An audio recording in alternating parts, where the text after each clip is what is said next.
Chapter 11. The Nest of the Missel Thrush. For 2 or 3 minutes he stood looking round him, while Mary watched him, and then he began to walk about softly, even more lightly than Mary had walked the first time she had found herself inside the 4 walls.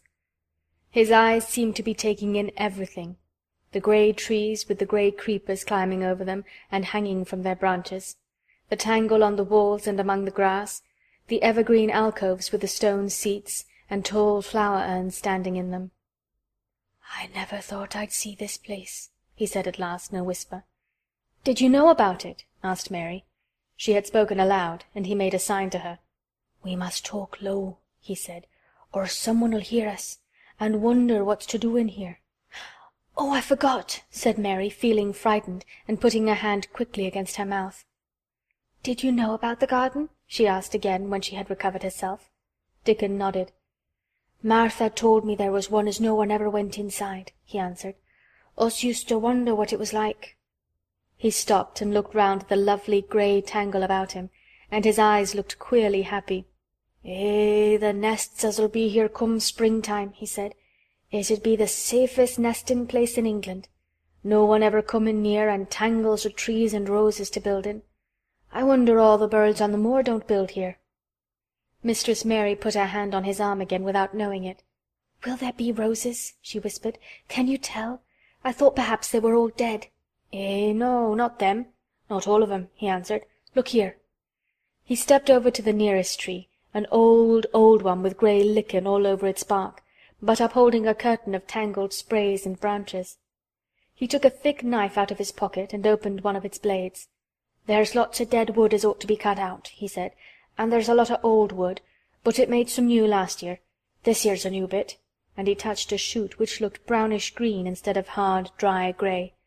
Mary touched it herself in an eager, reverent way. "That one?" she said. "Is that one quite alive, quite?" Dickon curved his wide, smiling mouth. "It's as wick as you or me," he said, and Mary remembered that Martha had told her that wick meant alive or lively. "I'm glad it's wick," she cried out in her whisper. "I want them all to be wick. Let us go round the garden and count how many wick ones there are." She quite panted with eagerness, and Dickon was as eager as she was. They went from tree to tree and from bush to bush. Dickon carried his knife in his hand and showed her things which she thought wonderful. "They've run wild," he said, "but the strongest ones have fair thrived on it. The delicatest ones has died out, but t'others has growed and spread till they's a wonder. See here," and he pulled down a thick, grey, dry-looking branch.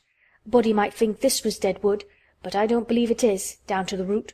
I'll cut it down low and see." He knelt, and with his knife cut the lifeless-looking branch through, not far above the earth. "There," he said exultantly. "I told thee so. There's green in that wood yet. Look at it." Mary was down on her knees before he spoke, gazing with all her might. "When it looks a bit greenish and juicy like that, it's wick," he explained. "When th' inside is dry and breaks easy, like this here piece I've cut off, it's done for.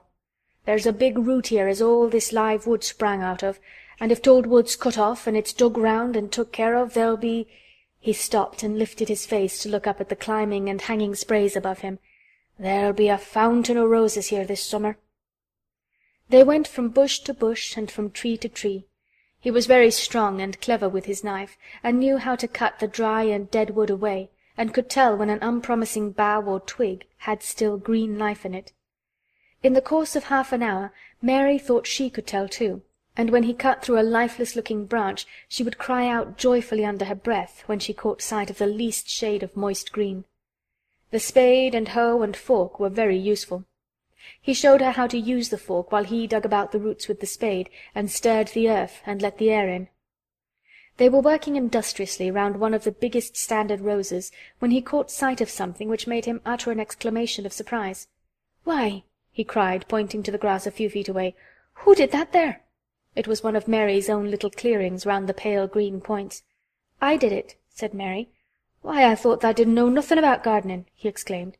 "I don't," she answered, "but they were so little and the grass was so thick and strong, and they looked as if they had no room to breathe, so I made a place for them. I don't even know what they are." Dickon went and knelt down by them, smiling his wide smile. "Tha was right," he said. "A gardener couldn't have told thee better. They'll grow now like Jack's beanstalk. They're crocuses and snowdrops, and these here is narcissuses," turning to another patch, "and here's daffydowndillies. They will be a sight." He ran from one clearing to another. "Tha's done a lot o' work for such a little wench," he said, looking her over. "I'm growing fatter," said Mary, "and I'm growing stronger. I used always to be tired, but when I dig I'm not tired at all. I like to smell the earth when it's turned up." "It's rare good for thee," he said, nodding his head wisely. "There's naught as nice as the smell of good clean earth, except the smell of fresh growin' things when the rain falls on 'em. I get out on the moor many a day when it's rainin', and I lie under a bush and I listen to the soft swish o' drops on the heather, and I just sniff and sniff. My nose end fair quivers like a rabbit's, mother says." "Do you never catch cold?" inquired Mary, gazing at him wonderingly. She had never seen such a funny boy, or such a nice one. "Not me," he said, grinning. "I never ketched cold since I was born. I wasn't brought up nesh enough. I've chased about the moor in all weathers, same as the rabbits does. Mother says I've sniffed up too much fresh air for 12 year to ever get to sniffin' with cold. I'm as tough as a whitethorn knobstick." He was working all the time he was talking, and Mary was following him and helping him with her fork or the trowel. "There's a lot of work to do here," he said once, looking about quite exultantly. "Will you come again and help me to do it?" Mary begged. "I'm sure I can help too. I can dig and pull up weeds and do whatever you tell me. Oh, do come, Dickon." "I'll come every day if thou wants me, rain or shine," he answered stoutly. "It's the best fun I ever had in my life, shut in here and wakening up a garden." "If you will come," said Mary, "if you will help me to make it alive, I don't know what I'll do," she ended helplessly. "What could you do for a boy like that?" "I'll tell thee what thou'll do," said Dickon with his happy grin. "Thou'll get fat, and thou'll get as hungry as a young fox, and thou'll learn how to talk to the robin same as I do. We'll have a lot of fun."